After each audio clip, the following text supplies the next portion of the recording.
For example यहाँ पे दिया गया है I will be studying at night. इसका मतलब है रात के टाइम पर मैं पढ़ाई करूंगा या फिर पढ़ रहा हूंगा या फिर पढ़ रही होंगी। एक्शन फ्यूचर में ऑनगोइंग होगा। फिर आता है she will be cooking eight 8 PM। यहाँ 8 बजे का टाइम दिया गया है, उस वक्त वो खाना बना रही होगी। फिर आता है they will be travelling tomorrow. कल सुबह के टाइम पर वो ट्रेवल कर रहे होंगे। ये टेंस बताता है कि फ्यूचर में कोई काम चल रहा होगा। तो ये सारे एग्जाम्पल्स फ्यूचर कंटिन्यूअस टेंस में था। फिर आता है future perfect tense. Future perfect tense का यूज होता है जब हम दिखाते हैं कि कोई एक्शन फ्यूचर के एक फिक्स टाइम से कंप्लीट हो चुका होगा। इसका स्ट्रक्चर होता है subject plus will have plus verb का third form. For example I will have finished my work by evening.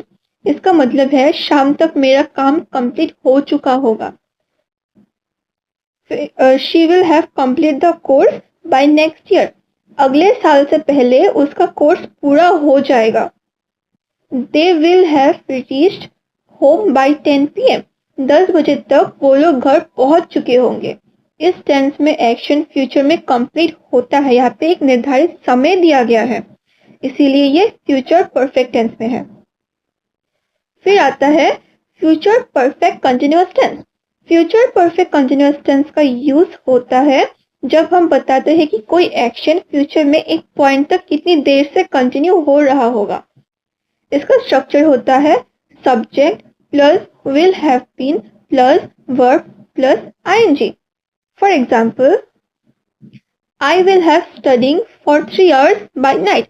इसका मतलब है रात तक मैं 3 घंटे से पढ़ रहा या फिर पढ़ रही होंगी। She will have been working here for 5 years next month. अगले महीने तक वो यहाँ 5 साल से काम कर रही होगी। They will have been waiting for a long time. Future के एक टाइम पर वो लोग काफी देर से वेट कर रहे होंगे। इस टेंस का फोकस होता है ड्यूरेशन, यानी काम कितने टाइम से चल रहा होगा। तो ये सारे examples future perfect continuous tense में था। सो गाइस, ये था फ्यूचर टेंस के 4 टाइप्स, एग्जाम्पल्स और एक्सप्लेनेशन के साथ। अगर आप structure plus use plus examples याद रखोगे तो एग्जाम में टेंस बिल्कुल भी इजी हो जाएगा। Thank you, all the best for exam. अगर आपको वीडियो पसंद आया तो प्लीज लाइक शेयर और सब्सक्राइब कर देना। Thank you so much.